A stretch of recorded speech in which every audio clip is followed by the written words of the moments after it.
So this is a shaft, right? The shaft of upper surface and lower surface. So imagine the lower surface of the shaft is mainly having no coastal groove. So normally in our typical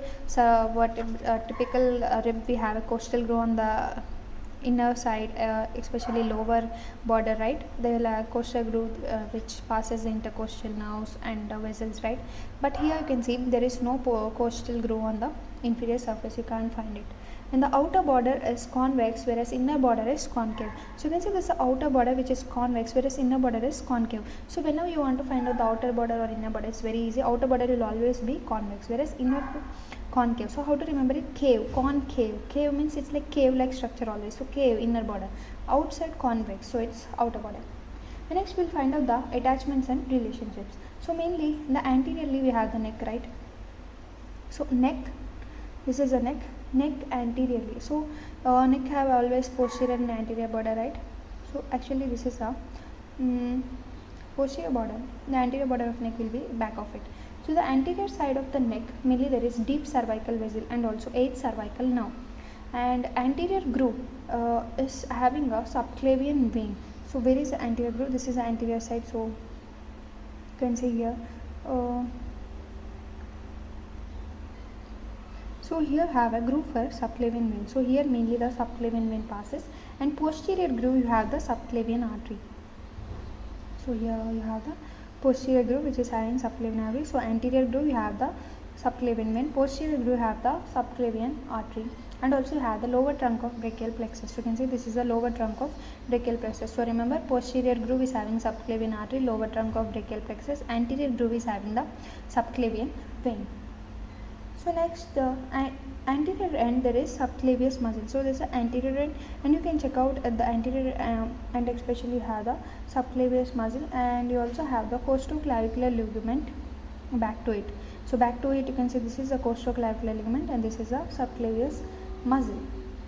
And there is also scalenus anterior on scalenus tubercle. Of course, scalenus tubercle will have the scalenus anterior, and there is also scalenus medius on behind of.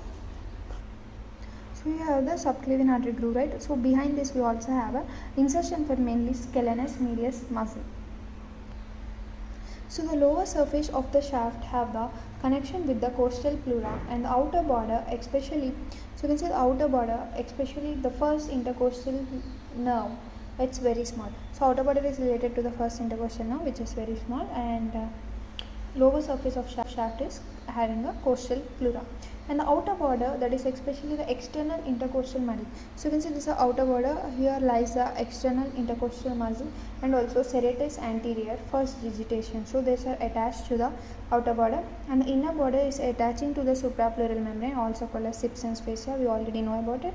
It's like a division between the neck and also our thoracic cage, right? And the tubercle is having the lateral transverse ligament. So this is a tubercle. Of course it should bind with the transverse process of thoracic T1 vertebra. So it will also have a support by means of a costotransverse ligament, especially lateral costotransverse ligament. And now we'll see finally the ossification.